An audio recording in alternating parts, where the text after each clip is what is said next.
Okay, good morning students. How are you all?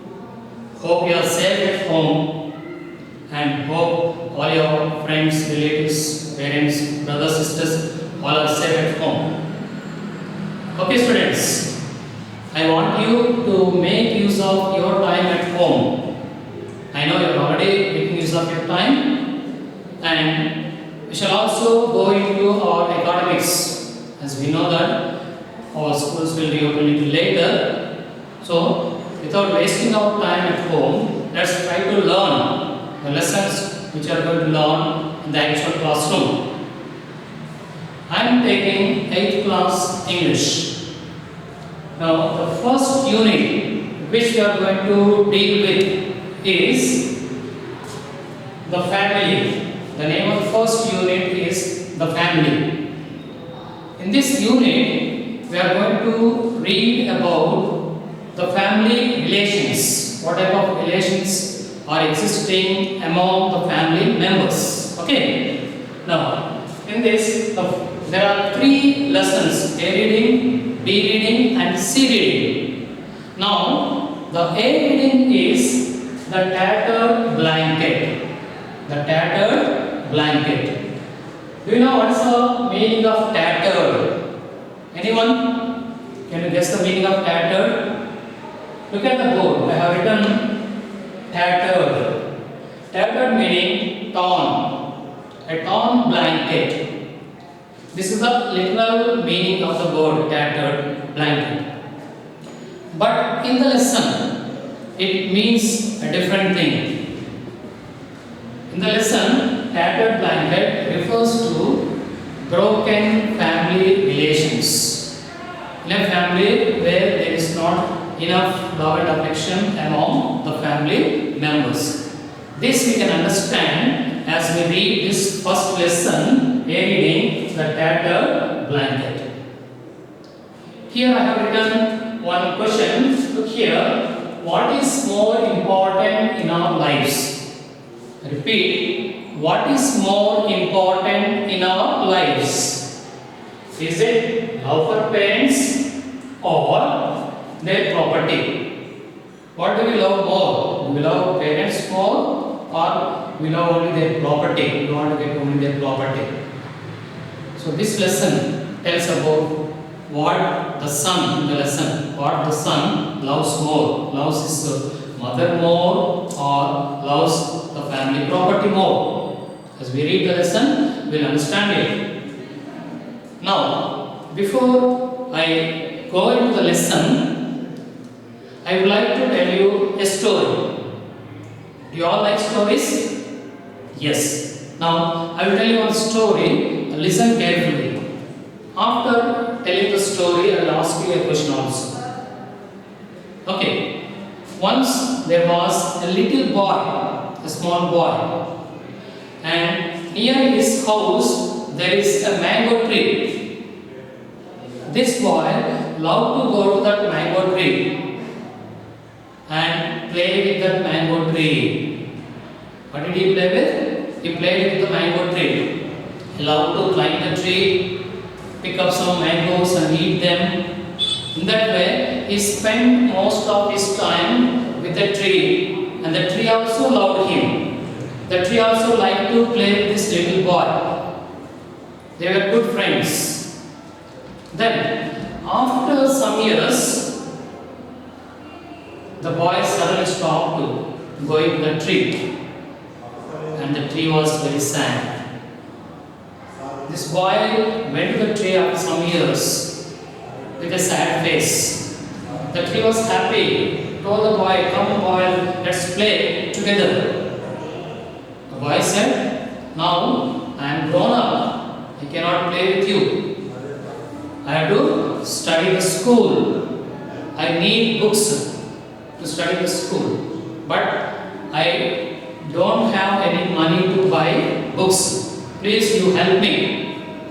The tree said, "My boy, I don't have any money to give you to buy your books. But you can climb on me. You can pluck all these mangoes. You can sell these mangoes in the market and you will get money." The boy was happy with the idea. He climbed on the tree and plucked as many mangoes as possible. He collected all the mangoes, went to the market. He sold these mangoes in the market and he got money. With that money, he bought books, his uniform and everything. And he was attending school, but he forgot about this mango tree. He never went back to this mango tree. The tree was sad. The tree was waiting for this boy to come. So the tree wanted to play with this boy. After again many years, the boy went to the tree. By this time, the boy was a grown-up man. The tree was so happy to see this man coming to him. The tree said to him, "Come, you are welcome. What happened to you all these years? I am waiting for you. Come, let's play together." But this man said, "No, I am not a small boy to play with you. I am grown up, I am married, and I have my family.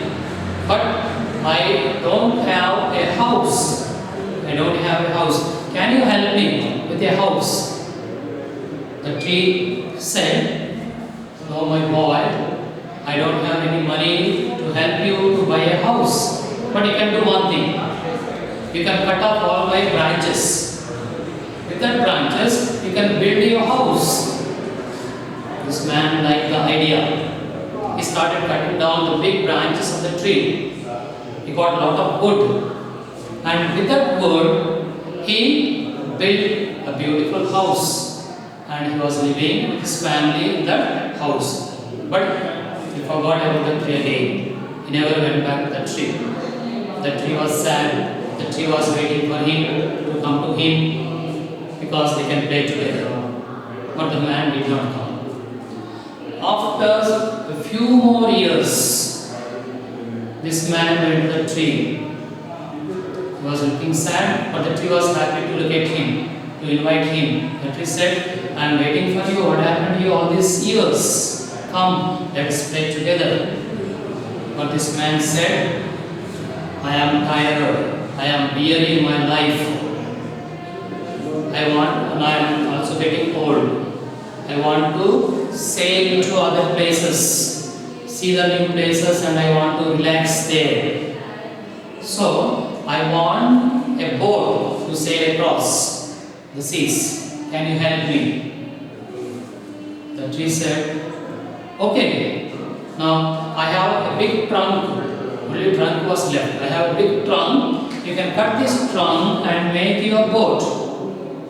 The man liked the idea. He cut off the main trunk of the mango tree. With that trunk, he built a small boat. And in that boat, he sailed to a far-off country. And he never turned back. The tree was again sad, waiting for this man to come back. Then, after again a long period of time, the man went back to the tree. By the time he was looking very old and very tired, no energy left in him. The tree was again happy to see him. And the tree asked him, "What happened to you? Why are you looking so sad, so dull, so weak?" The man said, "Now I am very weak. I cannot do anything in my life. I don't have my family members with me. I need a place to lean on and relax." The tree said, "Now I can't give you anything. I don't have mangoes, I don't have branches, I don't have trunk. What is left is only my roots. I think these roots will help you to lean on and relax." So this old man was leaning himself back on the roots of the tree and he relaxed. This is the story. Have you understood the story? How many of you understood the story? Oh, well, good. I said I will ask you a question. In this story, what does the tree represent? What does the tree represent? Can anyone tell me? Yes, the tree represents our mother, also our father. especially mother. How parents sacrifice so much in their lives to make us happy. From our birth, for so many years, whatever we want, they sacrifice everything in their life and they give us. They give us everything, good education, good clothes, everything, good food, everything they give us by sacrificing so many things in their lives. Just like the mango tree. To make the boy happy, the mango tree gave everything. Similarly, our parents also give us everything by sacrificing themselves. So, what's our duty then? Our duty is to help our parents when they are helpless, when they become old. We have to take care of our parents. This is what the moral, this is the moral which we should learn from this lesson, the tattered blanket. In this lesson, there are three important characters. I will introduce those three characters to you. The first character, the name of the first character is Kamala. What's the name of the first character? Kamala. She is a widow. Her husband died. She is a widow. And the second character is Kamala's mother. An old lady, elderly lady, Kamala's mother, an elderly woman. Kamala, who is a widow, stays with her mother and takes care of her mother. And the third character, his name is Gopi. Gopi is Kamala's brother. Kamala's brother. But Gopi does not live with his, in the village with mother and sister. Gopi lives in Delhi with his family because he has a job there in Delhi. These are the three characters. This lesson is written originally in Malayalam language by the author Kamala Das, written by a Malayalam writer, poet and dramatic essayist. Her name is Kamala Das. Okay? And later it is translated into English language by Sharif. Okay, now the lesson begins with this. It's a village scene. It was evening time. Mother is sitting on the tinna. Tinna means a sit out on the veranda outside the house. Tinna, sit out. Mother was sitting there in an armchair, relaxing in the evening. Okay, at that time, a man arrived there at the house.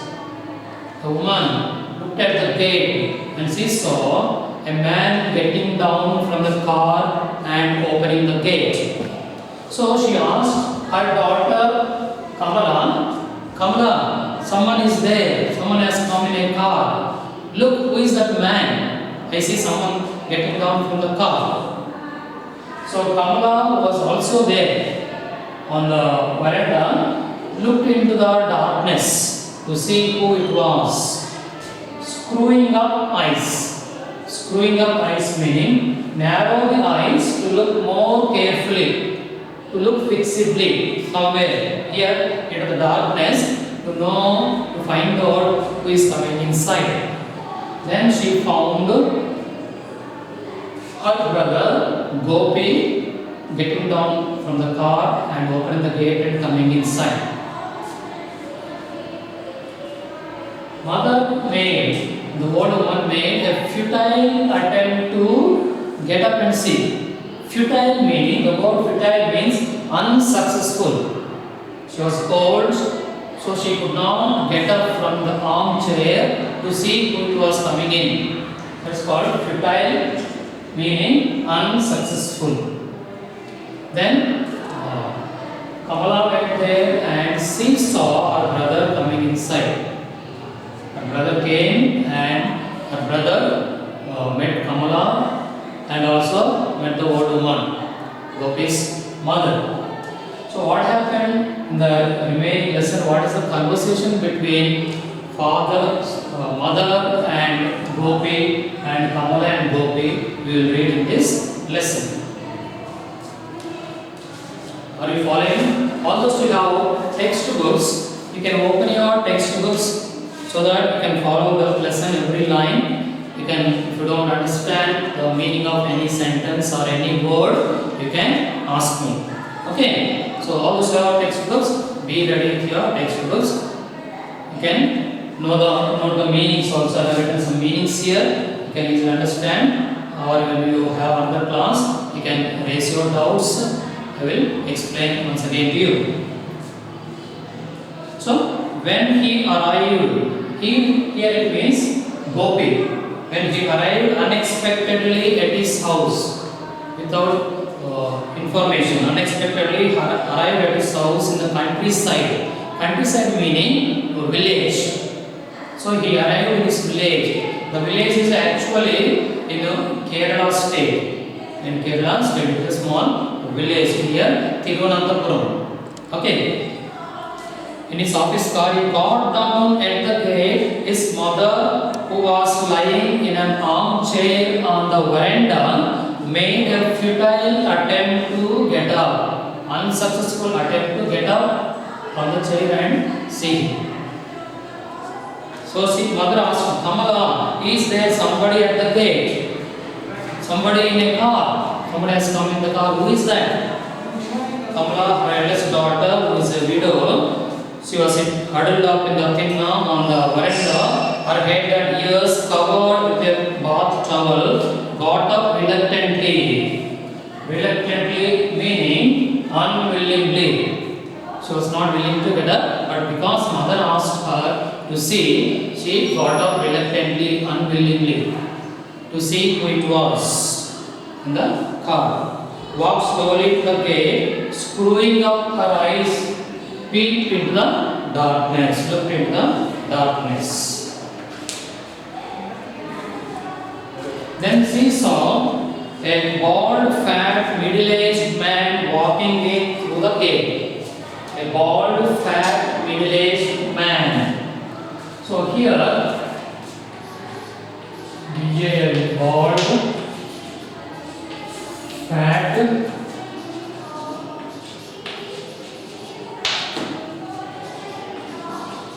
middle-aged man. What is there on the board? What did I write? Bald, fat, middle-aged man. Okay? Bald, fat, middle-aged man. So these words, bald, fat, middle-aged, tell about the word man. This is noun. The word man is noun. And these are adjectives. Bald, fat, middle-aged. All these three are adjectives. They add more information to the noun. Tell more about the noun. So it is called a phrasal verb. Sorry, it is called a noun phrase. Bald, fat, middle-aged. It is a noun phrase because it tells about the noun, that is man. So it is called a noun phrase. More grammar I will explain to you in the next session. But before that, I want to give you a little homework. You should write and show me. What is the homework? I have written one sentence here. Look at the sentence. Write a few sentences on the problems faced by old people and how would you help them. I read once again. Write a few sentences on problems faced by old people and how would you help them? Just write a few sentences and present to me in the next session. What are the problems faced by old people and how would you like to help them? Okay? Thank you.